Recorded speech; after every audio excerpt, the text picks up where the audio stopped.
नमस्कार, स्वागत है आपका सुनो कहानी में। आप सुन रहे हैं आचार्य चतुर्सेन जी के द्वारा लिखित उपन्यास वैशाली की नगर वधू। कहानी के पिछले भाग में हमने सोम के प्रस्थान के बारे में जाना। साथ ही साथ हमने ये भी सुना कि महावीर जैन ने राजनंदिनी का हाथ महाराज विदुड़ब के लिए मांगा है, जिस पर सोम किसी प्रकार राजी हो जाता है और महाराज विदुड़ब और राजनंदिनी से अंतिम विदा ले वो अपनी यात्रा पर कुंडनी और शंभ के साथ निकल जाता है। अब आगे भाग 36 सुप्रभात। दीप स्तंभ पर धरे सुवासित दीपों की लौ मंद पड़ गई। गवाक्षों से उषा की पीत प्रभा कक्ष में झांकने लगी। अलिंद से वीणा की एक झंकार के साथ एक कोमल कंठ स्वर निषाद का वेद देकर आरोह अवरोह में चढ़ उतर कर वातावरण को आंदोलित कर गया।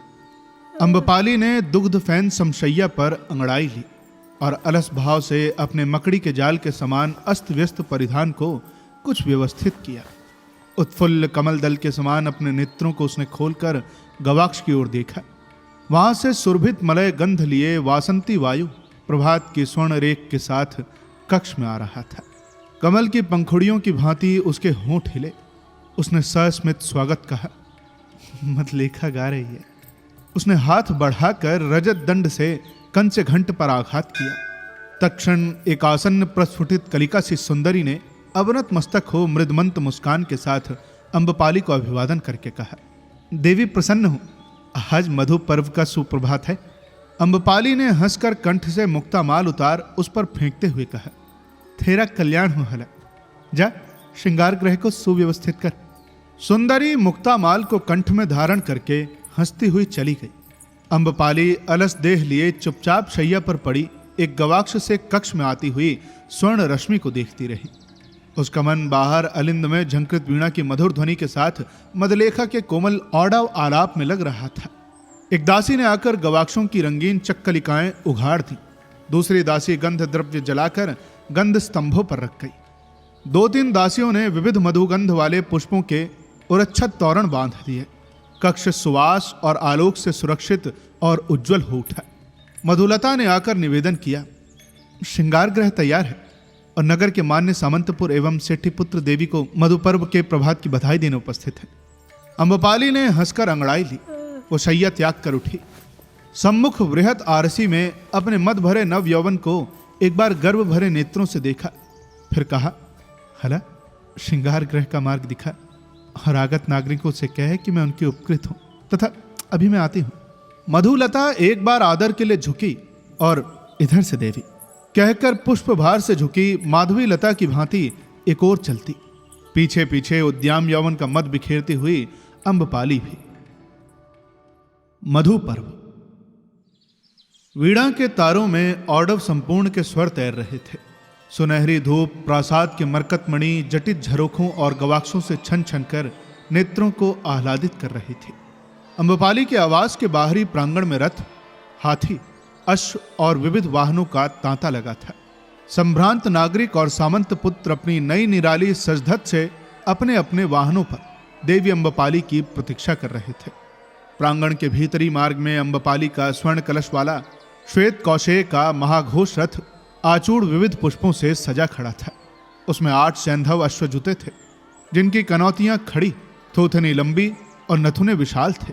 वे स्वर्ण और मणिमालाओं के आभरण से लदे थे। रथ के चूड़ पर मिनध्वज फहरा रही थी। वातावरण में जनरव भरा था। दंडधर शुभ्र परिधान पहने दौड़ दौड़ कर प्रबंध व्यवस्था कर रहे थे। हठात गवाक्ष के कपाट खुले और देवी अम्बपाली उसमें अपनी मोहक मुस्कान के साथ आ खड़ी हुई। नख से शीख तक उन्होंने वासंती परिधान धारण किया था। उनके मस्तक पर एक अति भव्य किरीट था, जिसमें सूर्य की सी कांति का एक अलभ्य पुखराज धक धक दिप रहा था। कानों में दिव्य नीलम के कुंडल और कंठ में मरकतमणि का एक अलौकिक हार था।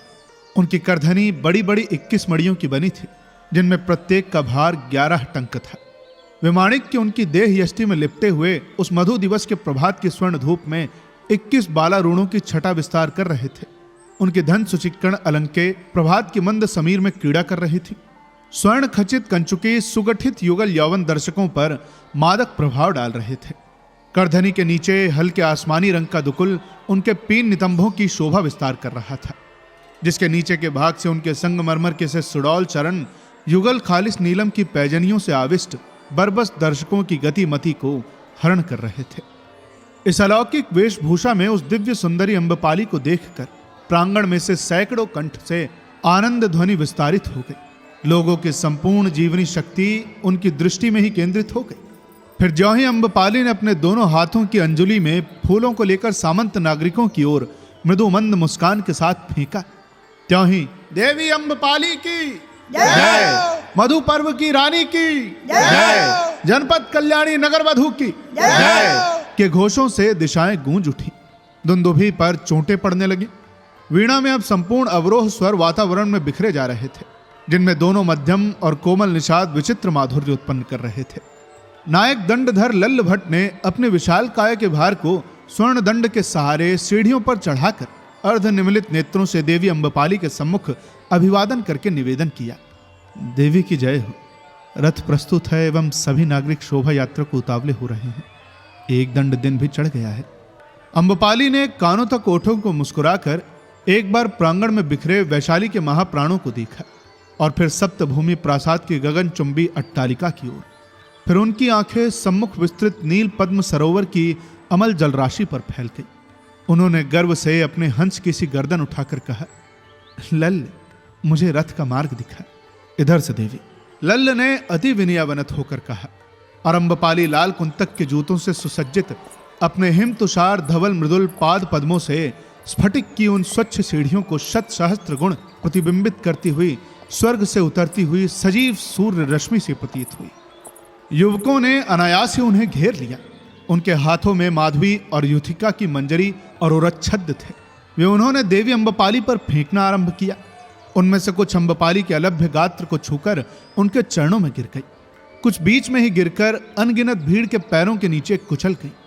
जो ही अम्बपाली अपने पुष्प सज्जित रथ पर सवार हुई, वेग से मृदंग, मुरज और दुंदुभी बज उठे। दो तरुणियां उनके चरणों में अंगराग लिए आ बैठी, दो उनके पीछे मोरछल्ले खड़ी हो गए।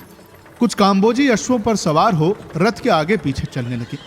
युवक सामंत पुत्रों और सेठी पुत्रों ने रथ को घेर लिया। बहुतों ने अपने अपने वाहन त्याग दिए और रथ का धुरा पकड़कर साथ साथ चलने लगे। बहुतों ने घोड़ों की रश्मियां थाम ली।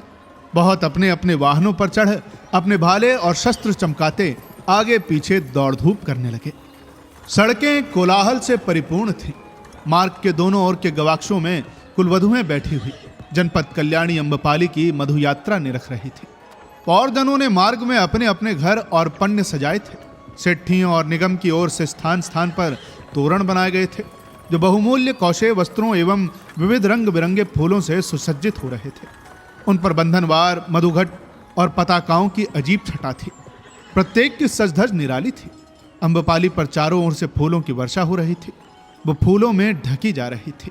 अट्टालिकाओं और चित्रशालाओं से सेठी लोग फूलों के गुच्छ उन पर फेंक रहे थे और वो हंस हंस कर उन्हें हाथ में उठा हृदय से लगा नागरिकों के प्रति अपने प्रेम का परिचय दे रही थी। लोग हर्ष से उन्मत्त होकर जनपद कल्याणी देवी अम्बपाली की जय जयकार घोषित कर रहे थे। सेना नायक सबसे आगे एक पंच कल्याणी अश्व पर सवार स्वर्ण तार के वस्त्र पहने चांदी का तूर्य बजा बजा कर बारंबार पुकारता जाता था, नागरिकों एक और हो जाओ, मधुपर्व की रानी जनपद कल्याणी देवी अम्बपाली की सवारी आ रही है। देवी मधुवन को जा रही हैं, उन्हें असुविधा न हो, सावधान। घोषणा करके ज्यों ही वो आगे बढ़ता, मार्ग नरमुंडों से भर जाता। कोलाहल के मारे कान नहीं दिया जाता था। सूर्य तपने लगा, मध्याह्न हो गया। तब सब कोई मधुवन में पहुंचे। एक विशाल सघन आम्र कुंज में अम्बपाली का डेरा पड़ा। उनका मृदु गात्र इतनी देर की यात्रा से थक गया था। ललाट पर श्वेत बिंदु हीरे की कनी के समान चमक रहे थे। आम्र कुंज के मध्य में एक सघन वृक्ष के नीचे दुग्ध फैन सम श्वेत कोमल गद्दी के ऊपर रत्न जटित दंडों पर स्वर्णिम वितान तना था। अम्बपाली वहां आसंदी सौवधान पर अलस भाव से उठंग गई। उन्होंने अर्ध निमिलित नेत्रों से मदलेखा की ओर देखते हुए कहा, हला एक पात्र माध्विक थे। मदलेखा ने स्वर्ण के सुराभंड से लाल लाल सुवासित मदिरा पन्ने के हरे हरे पात्र में उड़ेल कर दी। उसे एक सांस में पीकर अम्बपाली उस कोमल तल्प शैया पर पौड़ गई। अपनी अपनी सुविधा के अनुसार सभी लोग अपने अपने विश्राम की व्यवस्था कर रहे थे। वृक्षों की छाया में, कुंजों की निगूढ़ ओट में, जहां जिसे रुचा उसने अपना अपना आसन जमाया। कोई सेठी पुत्र कोमल उपाधान पर लेटकर अपने सुकुमार शरीर की थकान उतारने लगा। कोई बांसुरी ले तान छेड़ बैठा। किसी ने गौड़ीय, माध्विक और दाखा रस का आस्वादन करना प्रारंभ किया। किसी ने कोई एक मधुर तान ली। कोई वानर की भांति वृक्ष पर चढ़ बैठा। बहुत से साहसी सामंत पुत्र दर्प से अपने अपने अश्वों पर सवार हो अपने अपने भाले और धनुष ले मृगया को निकल पड़े और आखेट कर करके मधुपर्व की रानी के सम्मुख ढेर करने लगे। देखते ही देखते आखेट में मारे हुए पशुओं और पक्षियों का समूह पर्वत के समान अम्बपाली के सम्मुख आ गया। सावर, हरिण, शश, शुकर, वराह, लाव, तित्तिर, ताम्रचुंड, माहिष और न जाने क्या क्या जलचर, नभचर, थलचर जीव प्राण त्याग उस रथ को मधुपर्व के रात्रि भोज में अग्नि पर पाक होने के लिए मधुपर्व की रानी अम्बपाली के सम्मुख ढेर के ढेर इकट्ठे होने लगे। कोमल उपधानों का सहारा लिए अम्बपाली अपनी दासियों के साथ हंस हंस कर इन उत्साही युखेट की कर रहे थे और उससे वे अपने को कृतार्थ मानकर और भी द्विगुण उत्साह के साथ आखेट पर अपने अश्व दौड़ा रहे थे। आखेट। दिन का जब तीसरा दंड व्यतीत हुआ और सूर्य की तीखी लाल किरणें तिरछी होकर पीली पड़ी और सामंत युवक जब मैत्रेय छक कर पी चुके, तब अम्बपाली से आखेट का प्रस्ताव किया गया। अम्बपाली प्रस्तुत हुई। यह भी निश्चित हुआ कि देवी अम्बपाली पुरुष वेश धारण करके अश्व पर सवार हो गहन वन में प्रवेश करेंगी। अम्बपाली ने हंसते हंसते पुरुष वेश धारण किया। सिर पर कौशे धवल उष्णीश, जिस पर हीरे का किरीट, अंग पर कसा हुआ कंचुक, कमर में कामदार कमरबंद। इस वेश में अम्बपाली एक सजीले किशोर की शोभा खान बन गई। जब दासी ने आरसी में उन्हें उनका वो भव्य रूप दिखलाया तो हंसते हंसते गद्दे पर लोटपोट हो गए। बहुत से सामंत पुत्र और सेठी पुत्र उन्हें घेर घेर कर खड़े खड़े उनका ये रूप निहारने लगे। युवराज स्वर्णसेन ने अपने चपल अश्व का हठपूर्वक निवारण किया और अम्बपाली के निकट आकर अभिनय के ढंग पर कहा, क्या मैं श्रीमान से अनुरोध कर सकता हूं कि वे मेरे साथ मृगिया को चलकर मेरी प्रतिष्ठा बढ़ाएं? अम्बपाली ने मोहक स्मित करके कहा, अवश्य, यदि प्रियदर्शी युवराज मेरा अश्व और धनुष मंगा देने का अनुग्रह करे।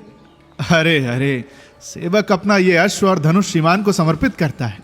इतना कहकर युवराज अश्व से कूद पड़े और घुटने टेक कर देवी अम्बपाली के सम्मुख बैठ अपना धनुष उन्हें निवेदन करने लगे। अम्बपाली ने बनावटी पौरुष का अभिनय करके आडंबर सहित धनुष लेकर अपने कंधे पर टांग लिया और तीरों से भरा हुआ तुणीर कमर से बांध वृद्ध दंडधर के हाथ से बर्छा लेकर कहा, मैं प्रस्तुत हूं भंते, परंतु क्या भंते युवराज अश्वारूढ़ होने में मेरी सहायता नहीं करेंगे? क्यों नहीं भंते, ये तो मेरा परम सौभाग्य होगा। अश्वारूढ़ होने, संचालन करने और उतरने में मेरी विनम्र सेवाएं सदैव उपस्थित हैं। स्वर्णसेन युवराज ने एक लंबा चौड़ा अभिवादन निवेदन किया और कहा, धन्य वीरवर आपका साहस, यह अश्व प्रस्तुत है। इतना कहकर उन्होंने आगे बढ़कर अम्बपाली का कोमल हाथ पकड़ लिया। अम्बपाली खिलखिलाकर हंस पड़ी। स्वर्णसेन भी हंस पड़े। स्वर्णसेन ने अनायास ही अम्बपाली को अश्व पर सवार करा दिया और एक दूसरे अश्व पर स्वयं सवार हो विजन गहन वन की ओर द्रुत गति से प्रस्थान किया। वृद्ध दंडधर ने साथ चलने का उपक्रम किया तो अम्बपाली ने हंसकर उसे निवारण करते हुए कहा, तुम यहीं मदलेखा के साथ रहो लल्ल भट्ट। वे दोनों देखते ही देखते आंखों से ओझल हो गए। थोड़ी ही देर में गहन वन आ गया। स्वर्णसेन ने अश्व को धीमा करते हुए कहा, कैसा शांत स्निग्ध वातावरण है ना। ऐसा ही यदि मनुष्य का हृदय होता तो तब तो विश्व के साहसिक जीवन की इति हो जाती। ये क्यों? अशांत हृदय ही साहस करता है देवी। सच? अम्बपाली ने मुस्कुरा कर कहा। युवराज कुछ अप्रतिभ होकर क्षण भर चुप रहे, फिर बोले, देवी, आपने कभी विचार किया है क्या? किस विषय पर प्रिया? प्रेम की गंभीर मीमांसाओं पर, जहां मनुष्य अपना आपा खो देता है और जीवन फल पाता है? नहीं, मुझे तो कभी इस भीषण विषय पर विचार करने का अवसर ही नहीं मिला। देवी ने मुस्कुरा कर कहा, आप इसे भीषण कहती हैं? जहां मनुष्य आपा खो देता है और जीवन फल पाता है, वो भीषण नहीं तो और क्या है? देवी संभवतः उपहास कर रही हैं। नहीं भद्र, मैं अत्यंत गंभीर हूं। अम्बपाली ने हठपूर्वक अपनी मुद्रा गंभीर बना ली। स्वर्णसेन चुप रहे। दोनों अश्व धीरे धीरे पर्वत की उस गहन उपत्यका में ठोकरों से बचते हुए आगे गहनतम वन में बढ़ने लगे। दोनों ओर के पर्वत श्रृंग ऊंचे होते जाते थे और वन का सन्नाटा बढ़ता जाता था। सघन वृक्षों की छाया से छनकर सूर्य की स्वर्ण किरणें दोनों अश्वारोहियों की मुखश्री की वृद्धि कर रही थी। अम्बपाली ने कहा, क्या सोचने लगे युवराज? क्या सत्य कह दूं देवी? यदि अप्रिय न हो जाने दीजिए, साहस नहीं होता। अरे ऐसे वीर युवराज होकर साहस नहीं कर सकते? मैं तो समझती थी कि युवराज स्वर्णसेन परम साहसिक हैं। आप उपहास कर सकती हैं देवी, पर मैं आपको प्यार करता हूं, प्राणों से भी बढ़कर। केवल प्राणों से ही? अम्बपाली ने हंस की सी गर्दन ऊंची करके कहा, विश्व की सारी संपदाएं भी प्राणों के मूल्य की नहीं देवी। क्या मेरा यह प्यार नगण्य है? नगण्य क्यों होने लगा प्रिय? तो क्या आप इस नगण्य प्यार को स्वीकार करती हैं? अम्बपाली ने वक्र मुस्कान करके कहा, इसके लिए तो मैं बाध्य हूं बनते युवराज। वैशाली के प्रत्येक व्यक्ति को मुझे अपना प्यार अर्पण करने का अधिकार है। वैशाली के ही क्यों, जनपद के प्रत्येक व्यक्ति को। परंतु मेरा प्यार औरों जैसा नहीं है देवी, तो उसमें कुछ विशेषता है। वो पवित्र है, हृदय के गंभीर प्रदेश की निधि है। देवी अम्बपाली, जिस दिन मैं समझूंगा कि आपने मेरे प्यार को स्वीकार कर लिया है, उस दिन मैं अपने जीवन को धन्य मानूंगा। वाह, लो, इसमें दुविधा की बात ही क्या है? तुम आज ही से अपने जीवन को धन्य मानो युवराज। परंतु देखो, कोरे प्यार से काम न चलेगा प्रिय। प्यास से मेरा कंठ सूख रहा है, मुझे शीतल जल भी चाहिए। वाह, तब तो हम उपयुक्त स्थान पर आ पहुंचे हैं। वो सामने पुष्करणी है, घड़ी भर वहां विश्राम किया जाए, शीतल जल से प्यास बुझाई जाए और शीतल छाया में शरीर को ठंडा किया जाए। और पेट की आंतों के लिए उसकी भी व्यवस्था है। ये झोले में स्वादिष्ट मेवा और भुना हुआ शूल्य मांस है, जो अभी भी गर्म है। वास्तव में वो यवनी दासी है ना, वो बड़ी ही चतुर है। शूल्य बनाने में तो एक ही है। कहीं तुम उससे प्यार तो नहीं करते युवराज? नहीं नहीं देवी, जो पुष्प देवता पर चढ़ाने योग्य है वो क्या यूं ही? यही तो मैं सोचती हूँ। अच्छा, ये पुष्करणी तक तो आ गया। युवराज तत्क्षण अश्व से कूद पड़े और हाथ का सहारा देकर उन्होंने अम्बपाली को अश्व से उतारा। एक बड़े वृक्ष की सघन छाया में गौनक बिछा दिया गया और अम्बपाली उस पर लेट गई। फिर उन्होंने कहा, हाँ, अब देखो तुम्हारी उस यवनी दासी का हस्त कौशल। स्वर्णसेन ने पिटक से निकालकर शुकर के भुने हुए मांस खंड अम्बपाली के सामने रख दिए। अभी वे कुछ गर्म थे। अम्बपाली ने हंसते हंसते उन्हें खाते हुए कहा, युवराज, तुम्हारी उस यवनी दासी का कल्याण हो। तुम भी तनिक चक्कर देखो, बहुत अच्छे बने हैं। मुझे संदेह है कि कहीं इसमें प्रेम का पुट तो नहीं है। युवराज ने हंसकर कहा, क्या कोई ईर्ष्या होती है देवी? क्या दासी के प्रेम से? नहीं भाई, मैं इस भीषण प्रेम से घबराती हूं। क्या मैं तुम्हें बधाई दूं युवराज? ओह देवी, आप तो बड़ी निष्ठुर हैं। परंतु ये यवनी दासी कदाचित नवनीत कोमलांगी है ना? भला देवी की दासी से तुलना ही क्या? तुलना की एक ही कही युवराज। तुलना न होती तो यह अधम गणिका उसके प्रेम से ईर्ष्या कैसे कर सकती थी भला? युवराज स्वर्णसेन अप्रतिभ हो गए। उन्होंने कहा, मुझसे अपराध हो गया देवी, क्षमा करें। यह काम सोच विचार कर किया जाएगा। अभी ये मधुर कुरकुरा शुकर मांस खंड चक्कर देखो। उन्होंने हंसते हंसते एक टुकड़ा स्वर्णसेन के मुख में ठूंस दिया। हठात अम्बपाली का मुंह सफेद हो गया और स्वर्णसेन जड़ हो गए। इसी समय एक भयानक गर्जना से वन पर्वत कंपायमान हो गए। हरी हरी घास चढ़ते हुए अश्व उछलने और हिनहिनाने लगे। पक्षियों का कलरव तुरंत बंद हो गया। परंतु एक ही क्षण में स्वर्णसेन का साहस लौट आया। उन्होंने कहा, शीघ्रता कीजिए देवी, सिंह कहीं पास ही है। उन्होंने अश्वों का संकेत किया। अश्व कनौती काटते आ खड़े हुए। अश्व पर अम्बपाली को सवार करा, स्वयं अश्व पर सवार हो धनुष पर शरसंधान कर वह सिंह किस दिशा में है यही देखने लगे। अम्बपाली अभी भी भयभीत थी। अश्व चंचल हो रहे थे। अम्बपाली ने स्वर्णसेन के निकट अश्व लाकर भीत मुद्रा से कहा, सिंह क्या बहुत निकट है। और तत्काल ही फिर एक विकट गर्जन हुआ। साथ ही सामने 20 हाथ के अंतर पर झाड़ियों में एक मटियाली वस्तु हिलती हुई दिख पड़ी। अम्बपाली और स्वर्णसेन को सावधान होने का अवसर नहीं मिला। अकस्मात ही एक भारी वस्तु अम्बपाली के अश्व पर आ पड़ी। अश्व अपने आरोही को ले लड़खड़ाता हुआ खड्ड में जा गिरा। इससे स्वर्णसेन का अश्व भड़क कर अपने आरोही को ले तीर की भांति भाग चला। स्वर्णसेन उसे वश में नहीं रख सके। रंग में भंग। युवराज स्वर्णसेन को लेकर उनका अश्व जो बिगड़कर भागा तो युवराज के बहुत प्रयत्न करने पर भी बीच में न रुका। स्वर्णसेन पर भी सिंह के आक्रमण का आतंक तो था ही। देवी अम्बपाली के सिंह द्वार आक्रांत होने का भारी विषाद भी छा गया। जब सूर्यास्त के समय अत्यंत अस्त व्यस्त दशा में अकेले स्वर्णसेन मधुवन में पहुंचे तो वहां बड़ा कोलाहल हो रहा था। जगह जगह लकड़ी के बड़े बड़े ढेर जल रहे थे और उन पर शशक, वराह, महिष और तित्तिर भूने जा रहे थे। ढेर के ढेर मैरे, द्राक्षा, माध्विक पात्रों में भरी धरी जा रही थी और उसे पी पी कर सब लोग उन्मत्त हो रहे थे। मांस के भुनने और सौंधी सुगंध आ रही थी।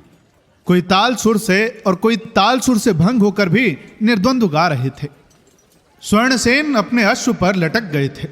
अश्व पसीने से तर था और मुख से फेन उगल रहा था। ज्यों ही लोगों की दृष्टि उन पर पड़ी, वे स्तंभित से आमोद प्रमोद छोड़कर उनकी ओर दौड़े। देखते देखते सामंत पुत्रों, सेठी पुत्रों और राजकुमारों ने उन्हें घेर लिया। वे विविध भांति के प्रश्न करने लगे। देवी अम्बपाली को न देखकर प्रत्येक व्यक्ति विचलित हो रहा था।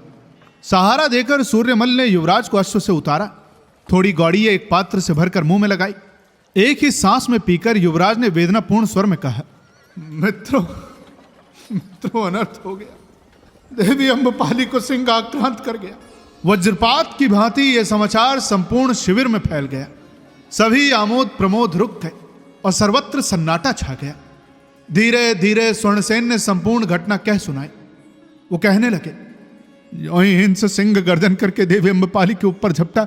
मैंने बाण संधान किया, परंतु शोक, सिंह के धक्के से विचलित होकर मेरा अश्व बेबस होकर भाग निकला। मैंने देवी अम्बपाली को सिंह की भारी देह के साथ गिरते देखा। हाय मित्रों, अब मैं जानपद में मुंह दिखाने योग्य नहीं रह गया। महाअट्टवी रक्षक सूर्यमल्ल ने तत्काल पुकार कर दीप शलाकाएं जलाने और अपना अश्व लाने की आज्ञा दी। उन्होंने घटनास्थल पूछताछ कर बाणों से भरा तुणीर अपने कंधे पर डाल और नग्न खड़क हाथ में लेकर गहन वन में प्रवेश किया। 50 प्यादे मशाले लेकर उनके आगे पीछे चलने लगे। अनेक सामंत पुत्र अश्वों पर सवार हो हाथों में नग्न खड़ग, शक्ति, धनुष बाण लिए साथ हो लिए। परंतु संपूर्ण रात्रि अनुसंधान करने पर भी देवी अम्बपाली का शरीर न पा सके। उन्होंने देवी के अश्व का मृत शरीर देखा। सिंह ने अपनी थाप से उसकी 2 पसलियां उखाड़ ली थी, परंतु देवी का कहीं पता न था। वन का कोना कोना छान डाला गया। सिंह का शरीर भी वहां न था। सभी ने यही समझ लिया कि सिंह अम्बपाली के शरीर को किसी कंदरा में उठा ले गया और महामहिमामयी वैशाली के जनपद कल्याणी देवी अम्बपाली को खा गया। प्रभात के धूमिल प्रकाश में वे थकित, भग्न हृदय, खिन्न योद्धा युवक नीचे मुंह लटकाए मधुवन में लौट आए। उन्हें देखते ही मधुवन का वासंती पवन लोगों के रुदन से भर गया। देवी अम्बपाली के बहुमूल्य मीन ध्वज रथ पर सुकुमार मदलेखा औंधा मुंह किए सिसक सिसक कर रो रही थी। सभी के मुंह से एक ही बात निकल रही थी कि देवी अम्बपाली को सिंह ने खा लिया। तत्काल ही जो जैसा था उसी स्थिति में मधुवन से चल दिया और एक दंड सूर्य बढ़ते बढ़ते वैशाली की गली गली में देवी अम्बपाली के सिंह द्वारा खा लिए जाने की कथा फैल गई। श्रेष्ठी चत्वर की सभी हाटें तुरंत बंद हो गई। संथागार का गण सन्निपात तुरंत स्थगित कर दिया गया। समस्त वैशाली का गण देवी अम्बपाली के सिंह द्वारा खा लिए जाने से शोक संताप मग्न हो गया। अब कहानी में आगे क्या होता है, ये जानने के लिए आपको इंतजार करना पड़ेगा इसके अगले भाग का। जल्द ही मिलेंगे इसके अगले भाग के साथ। तब तक के लिए सुनते रहिए सुनो कहानी की अन्य कहानियां और अपना ख्याल रखिए। धन्यवाद।